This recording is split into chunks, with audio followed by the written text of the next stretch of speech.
Austin, Texas. High up in a university tower, a sniper shoots at unsuspecting victims in the plaza below as scores of students flee. Police have apprehended a lone gunman in an attempt on the life of President Ronald Reagan outside the Hilton Hotel in Washington, D.C. 6-hour standoff with police. William Cruz is accused of a violent murder rampage that killed 6 people, including 2 policemen. Jeffrey Dahmer stands convicted of strangling and dismembering 17 young men and boys throughout the greater Milwaukee area. Charged with the raping and killing of a 7-year-old girl in a woman's bathroom. Life imprisonment for drowning her 5 children. Family bath sentences for the slayings of his mother. The bludgeoning death of her 2 young sons. Custody for the stabbing death of his daughter. Less than 3 months before the murder.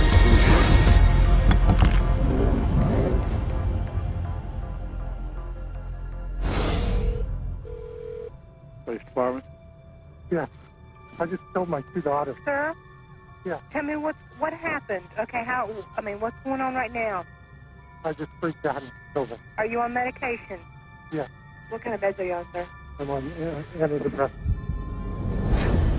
I have to say, whenever I read in the newspaper of some violent act, one of the first questions I ask is, was the person on medications? Virginia Tech or the school shootings or my first thought is always, I wonder what drug he was taking. There are side effects to the use of drugs and also very damaging and dangerous long-term effects, which psychiatrists often don't consider as being important. They induce violence, they induce self-violence, they induce distortions of reality leading to hallucinations, they induce a whole variety of psychiatric problems, which are then typically treated with more psychiatric drugs. We're not talking about a rash, we're not talking about dry mouth, we're not talking about nausea.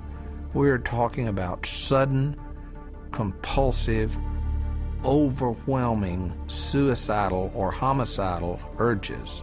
We're talking about violent deaths. We're talking about crippling injuries. Psychiatric drugs are rampant in society today. It's become really an epidemic.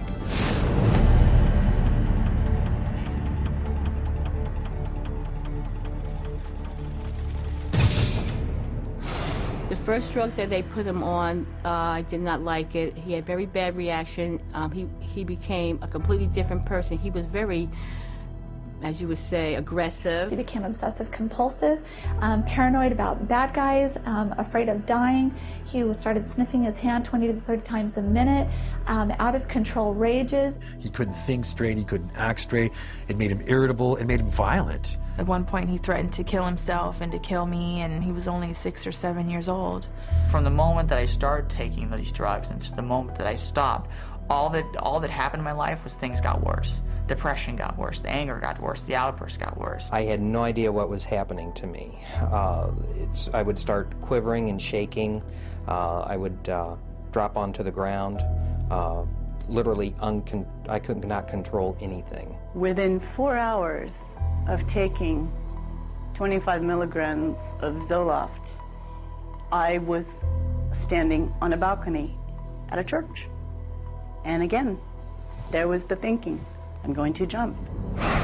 The psychiatrists have carved out a great niche for themselves in the prescribing of drugs, but if you look at the history of treating people for mental and psychological disorders, it's a history fraught with things that don't work. They're not helping people with drugs, and they're not looking out for harming people. They're ignoring the harm that's coming from all of these drugs. We see suicidal thoughts, we see suicide, we see profound depression, mood swings. This is 911. Who is this? My sister tried to kill herself. Stop trying to kill herself. Where is your sister? What is she trying to do? Take pills? For what? No, my dad told me. Oh, Mom, tell me. Stop trying to kill herself. No, you're not going to die. No, you're not going to go today. Oh, no. Oh, no.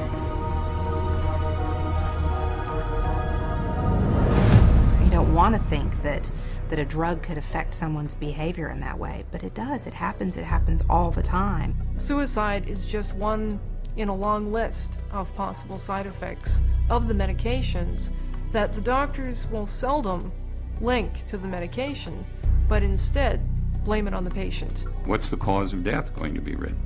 Not going to be written that the drug had anything to do with the death.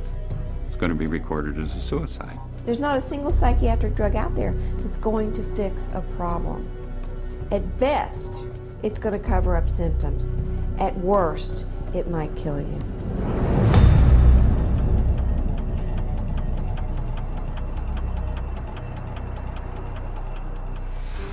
She went to get the laundry, his laundry, which hangs from a hook in Matt's closet.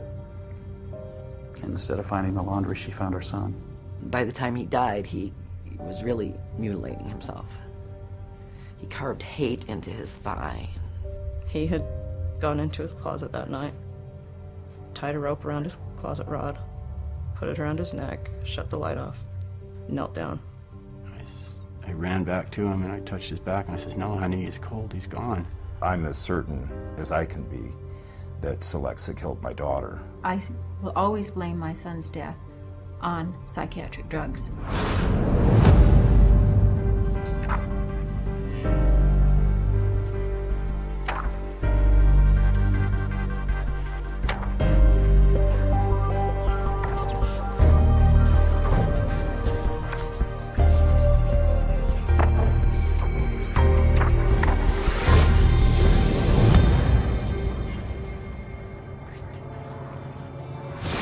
There are numerous reports of significant violent acts, not just suicide, but significant violent acts of murder-suicides in patients who were being prescribed antidepressants for relatively minor conditions, and they then just snapped. The drugs that are used are known worldwide to increase suicidality and increase homicidal violence. Might there be a link between the school shootings or the extremely violent shootings that have occurred in the U.S.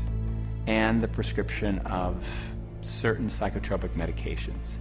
I think the answer to that is a clear yes. The school shootings that have happened here over the last several years in this country, most of the students who engaged in this violent behavior were on psychotropic medications that had been prescribed to them by psychiatrists.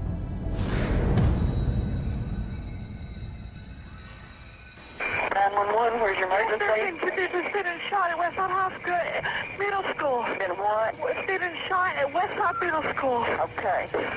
Do you know who done the shooting? No, we do not. Okay. I think they're everywhere.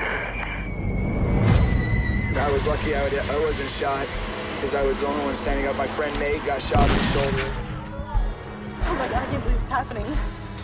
There's tonight, nothing like that happens here. No. You should be safe at school.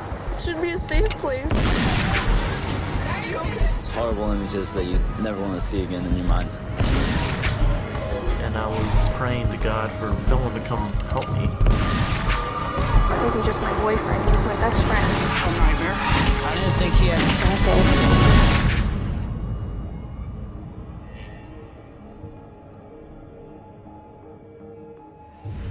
Whenever a school shooter is taking a drug, it is, you know, the press don't get the information. If they ask about it, they're told this is private information.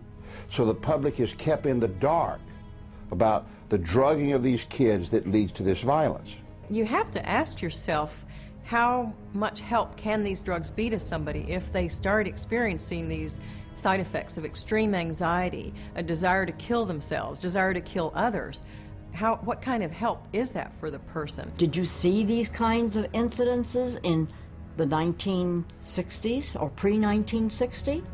Was anybody shooting up their classrooms? There were guns. We didn't have as many gun control laws then as we do now.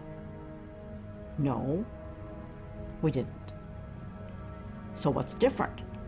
The psychotropic drugs, that's what's different.